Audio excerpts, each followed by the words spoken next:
Okay. Sa video na 'to ituturo ko sa inyo kung paano gumawa ng USB bootable using Windows. Ang USB bootable na 'to is para sa mga Mac user. Bakit sa Windows tayo gumawa? Kasi mostly kapag ang MacBook mo, MacBook Air, MacBook Mini is naka-password, nakalimutan mo, so wala tayong extrang MacBook, no choice tayo, dito tayo sa Windows, gagawa ng bootable, USB para ma-format natin yung Mac device. So for example, ang problema is ganito. So naka-passcode o naka-password siya. Hindi mo na alam ngayon kung paano ang password. Nakalimutan or napalitan mo, may na-press ka na isang number o isang digits na basta nakalimutan mo yung password.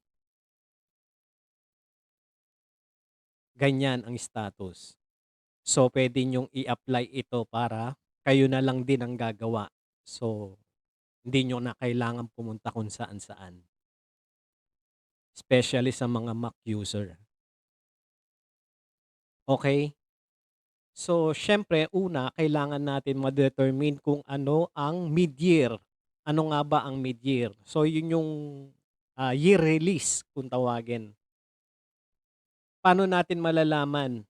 So, simpleng-simple lang 'yan. Sa lahat ng mga MacBook, MacBook Pro, MacBook Air, makikita natin yung serial number nasa likod ng unit. So, eto 'yun. So, makikita nyo lahat ng information nandito. Nandito yung model, nandito yung serial. So, kung mapapansin nyo, model A1466. And then, may serial number tayo dito. So, bakit kailangan nating malaman yan? Kung anong mid-year niya. Ito ang purpose niyan. Papakita ko sa inyo. For example, ito is model A1466. Okay? So, ipaliwanag ko muna sa inyo kung bakit. So, punta tayo sa Google Chrome.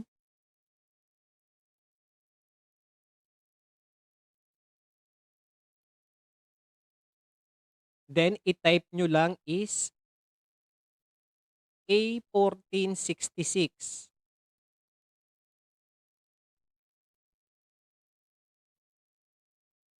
So, makikita nyo kung anong year release yan. So, for example, eto, MacBook Air 13 inches 2017. So, para makasigurado tayo, i-identify natin yung MacBook Air via serial. So, dito tayo sa coverage. Teka lang, mag-back lang ako dito.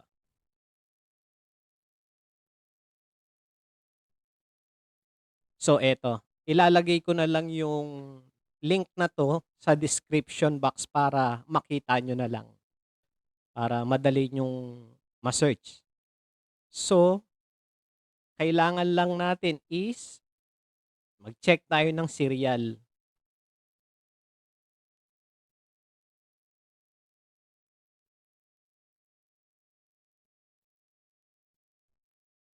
Check, dito tayo sa kabila.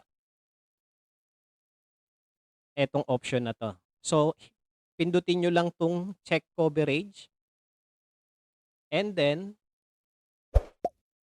i-type nyo lang yung nakita nyong serial number. Kagaya nito. So, type natin C2. So, eto na-check ko na. Eto siya.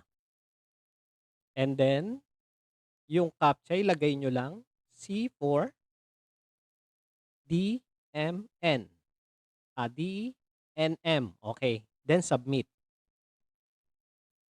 So etong MacBook na hawak ko ngayon is MacBook Air 13 inches. So early 2014.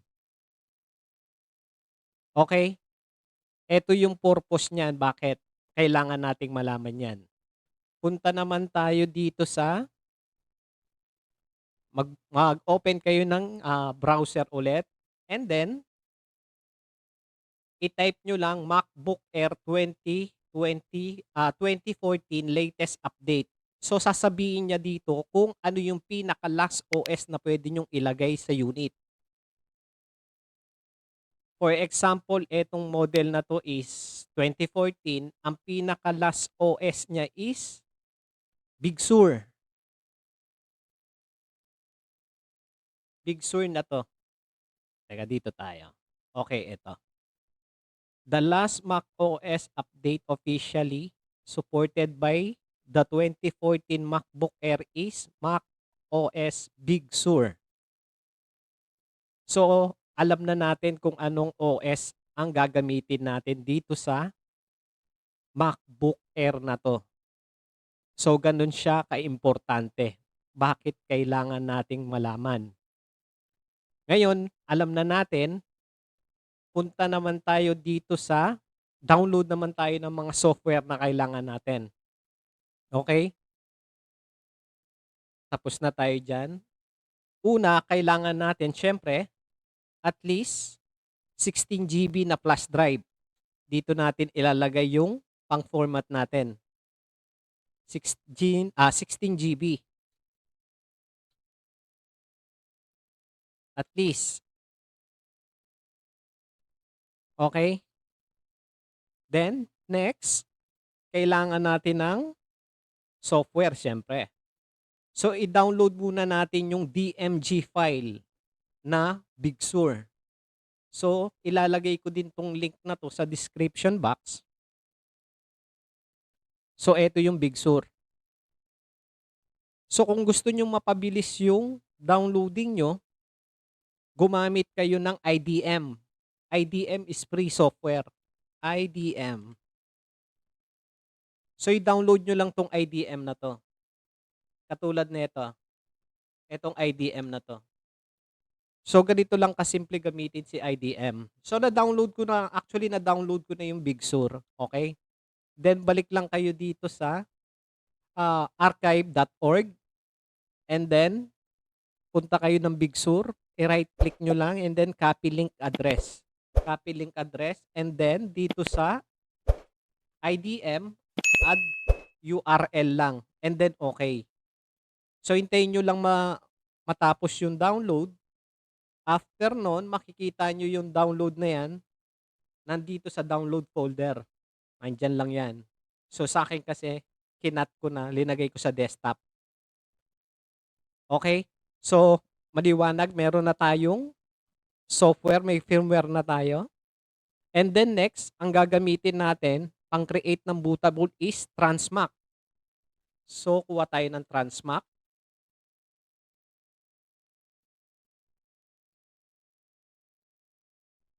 Download natin tong Transmac na to.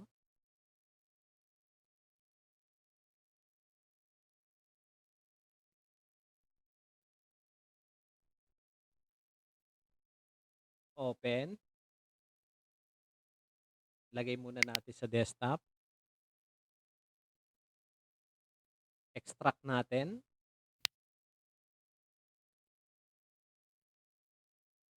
Extract to. Lagay na lang natin sa desktop. So, eto na yung Transmac. Naka-unzip na.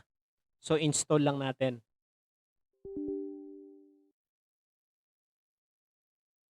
Next.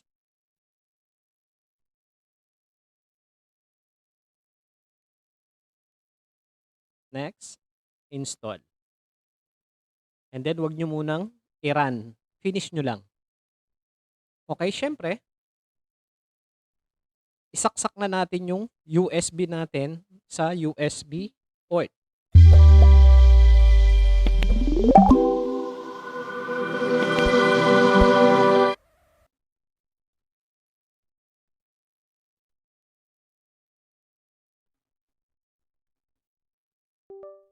Okay. So, detected na yung USB natin. Eto na siya. So, gawin natin, format muna natin.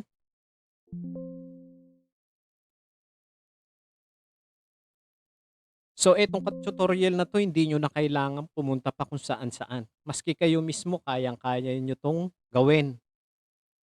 Simpleng-simple lang din pag-format ng mga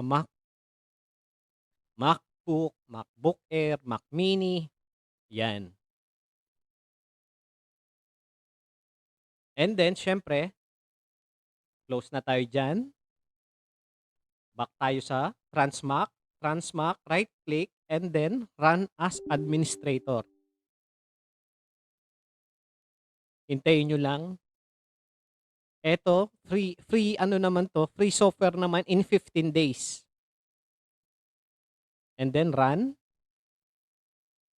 So, hanapin niyo lang yung flash drive kung nasaan siya. So, USB SanDisk. So, eto yon.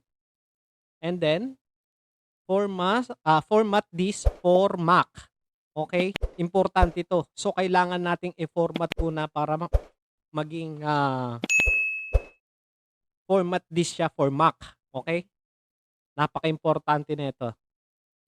Then, lagyan nyo lang ng title. Lagyan nyo maski anong gusto nyo. So, lagyan na lang natin ng Big Sur. And then, yes. Siguraduhin nyo yung flash drive, yung drive na ipo-format nyo yung USB. So baka ma-format nyo yung mga ibang drive nyo dyan. So hintayin lang natin matapos yung formatting.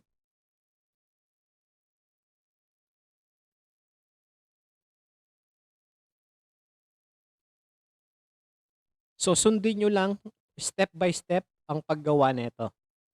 Okay? Hindi nyo na kailangan pumunta kung saan-saan. So kayo lang magagawa nyo na. And then after that, restore with this image ka.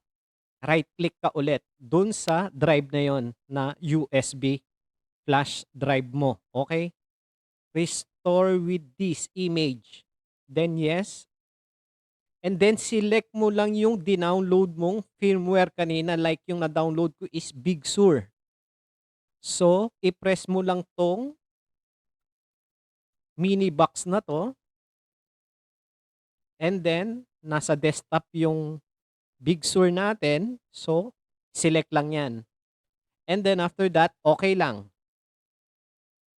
And then, ignore nyo na lang yan, yung enlarge volume. Okay nyo lang. So, nagki-create na siya ng bootable USB na gagamitin sa Mac. So, mostly kasi yun ang nagiging problema natin. Kapag nagka-problema yung Mac, so wala ka namang extrang Mac para gumawa ng bootable USB. So, ang option is nandito sa Windows.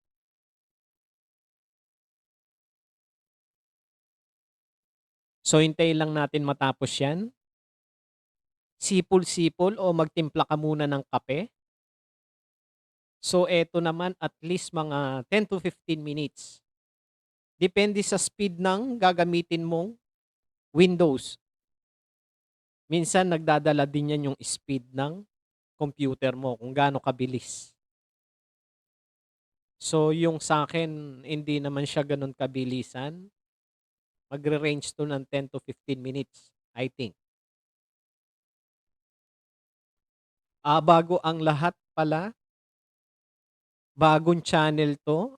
Ang channel na 'to is about how to format mga Mac, mga Mac product, like may password siya or any software basta sa regarding sa Mac system. Even sa sa mga iPhones, iPads, like pag-bypass ng mga MDM. Sometimes kapag may oras pa, yung mga iCloud bypass din, yung like mga old model na pwedeng pakinabangan pa. So suportahan nyo itong channel na to para i-continue natin yung ganitong klaseng content.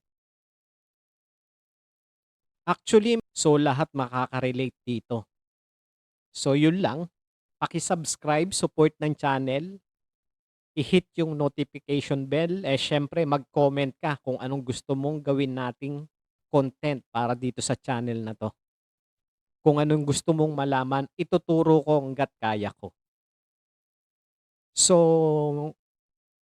antayin muna natin 'tong matapos.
Okay.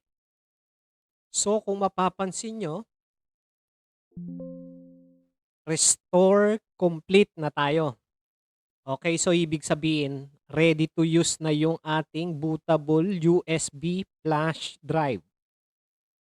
So, may isa pa akong gustong i-take note nyo. So, may tinatawag kasi tayong EFI lock. So, ano nga bang ibig sabihin ng EFI lock? So, i-search natin EFI. Okay? So, lagay natin Mac EFI password. So, pakita ko na lang yung image. So, eto siya. Eto yung pinaka main image. So, once na naka-EFI firmware password ka, hinding-hindi mo may ibo-boot yung ginawa mong USB flash drive kasi naka-protect yung pinaka EFI niya. So, kung gusto nyong malaman about info sa EFI, so dito kayo sa AI mode. So, basahin nyo na lang ang ano dito, ang information about EFI password. Okay? So, mostly eto ginamit tong EFI na 'to matagal na panahon na. So, until now kasi active. Lalo na sa mga model, yung usable pa until now, sabihin na nating year 20 2008, 2008 up to 2017. 2008 hanggang 2017. So, madalas 'to magamit kasi mostly kasi ngayon ang ginagamit na natin is iCloud lock. Lalo na sa mga Mac, linagay na yung pinaka-main protection ng iCloud lock, nandun na, may chipset na. So, yung mga old model kasi wala. So, linalagay nila yung EFI lock using BIOS. Nasa BIOS mismo yung EFI password. So, kung mawala man yung unit nyo or may magnakaw, something ganon, so hindi siya basta puwedeng i-format. Unless napupunta talaga sa technician. Sa technician is madali yan tanggalin, natatanggal naman talaga pero gagastos naman talaga sila. So, ganun lang yon. Tapos na tayo, next video natin is paano mag-totally format ng MacBook Air, MacBook Pro, Mac Mini. So, yun lang, paki-support yung channel. Madami kayong matututunan dito. So, ang susunod nga ayon pang-format kung paano totally linisin yung Mac, and then meron din akong naka-line up na tutorial, yung mga unsupported Mac na for example, yung pinaka-last OS niya is like this, Big Sur, kung paano natin patatakbuhin sa mas mataas pa na system ni Mac. Kasi mostly kapag, up to date na yung source system, yung OS, so yung mga ibang apps hindi na gumagana. So, yun yung mga line up natin na content dito sa channel na 'to. So, sa ngayon eto muna, start tayo how to create bootable USB gamit ang Windows, okay. So, sa ngayon yun na lang muna. Salamat.